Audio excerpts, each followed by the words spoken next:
आपण सांगोला पॉलिटिक्स हे YouTube channel जर पहिल्यांदा पाहत असाल तर नक्की सबस्क्राइब करा। मंडळी नमस्कार, तुम्ही पाहताय सांगोला पॉलिटिक्स। आत्ताच्या घडीची एक अत्यंत महत्त्वाची ब्रेकिंग न्यूज आहे। सांगोला शहरातील एका नामांकित शाळेत चक्क 10वीच्या तब्बल 50 प्रश्नपत्रिकांचा गठ्ठा चोरीला गेला आहे। राज्यात सर्वत्र उद्या भूगोलाचा पेपर आहे। त्या पार्श्वभूमीवर सांगोला विद्यामंदिर येथील बोर्ड कस्टडीमध्ये ठेवण्यात आलेल्या भूगोल विषयाच्या तब्बल 50 प्रश्नपत्रिकांची चोरी झाली आहे।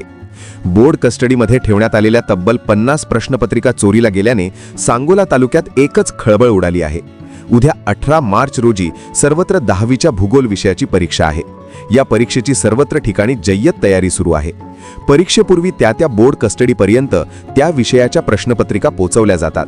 त्याच पद्धतीने सांगोला येथील बोर्ड कस्टडीत या 10वीच्या भूगोल विषयाच्या प्रश्नपत्रिका पोहोचवण्यात आल्या होत्या।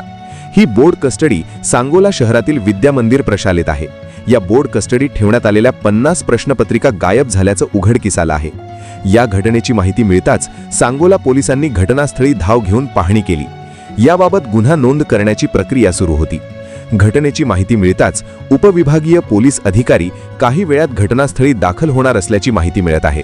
याशिवाय राज्य माध्यमिक शिक्षण विभागाचे उपसंचालक हे या घटनास्थळाला भेट देऊन पाहणी करणार आहेत। विद्यार्थ्यांच्या आयुष्यात 10वीच्या बोर्ड परीक्षेला खूप मोठे महत्त्व असते, कारण 10वीच्या निकालावरच त्याच्या करिअरची दिशा ठरवली जात असते। मात्र या परीक्षेच्या बाबतीत सातत्याने सावळा गोंधळ निर्माण होत असतो। सांगोला तालुक्यात यापूर्वी अशा घटना फारशा घडल्या नाहीत, मात्र आज घडलेली घटना ही संपूर्ण सांगोला तालुक्याला आणि सोलापूर जिल्ह्याला धक्का देणारी आहे। कस्टडीत दिलेल्या तब्बल 50 प्रश्नपत्रिकांचा संच चोरला जात असताना इथे बंदोबस्त नव्हता का? बंदोबस्त असेल तर त्यांनी आपले कर्तव्य नीटपणे बजावले नाही का? या प्रश्नपत्रिका चोरी होण्यामध्ये रॅकेटचा सहभाग आहे का? अशा अनेक प्रश्नांची उत्तरं मिळणं अपेक्षित आहे। सांगोला तालुक्यात घडलेल्या या 50 प्रश्नपत्रिकांच्या चोरीमुळे पालकांनी धास्ती घेतली आहे।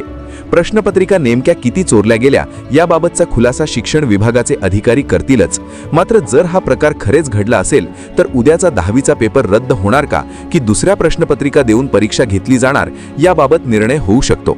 मात्र सध्या तरी 10वीच्या प्रश्नपत्रिका चोरीला गेल्यामुळे शिक्षण विभागाच्या कारभारावर प्रश्नचिन्ह निर्माण झाले आहे।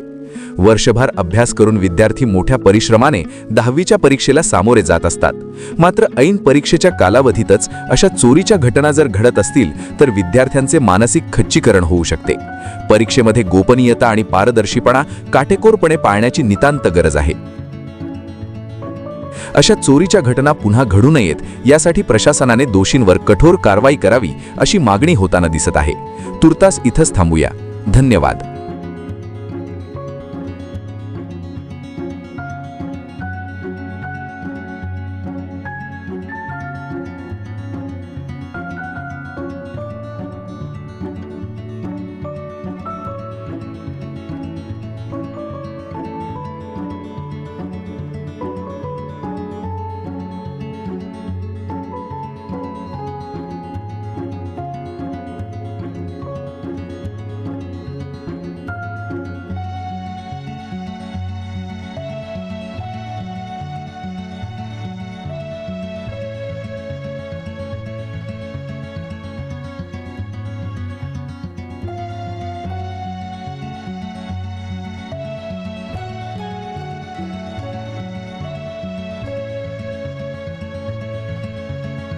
आपण सांगोला पॉलिटिक्स हे YouTube चॅनल जर पहिल्यांदा पाहत असाल तर नक्की सबस्क्राइब करा आणि तालुक्यातील प्रत्येक बातम्या ताज्या घडामोडी काही क्षणात जाणून घ्या।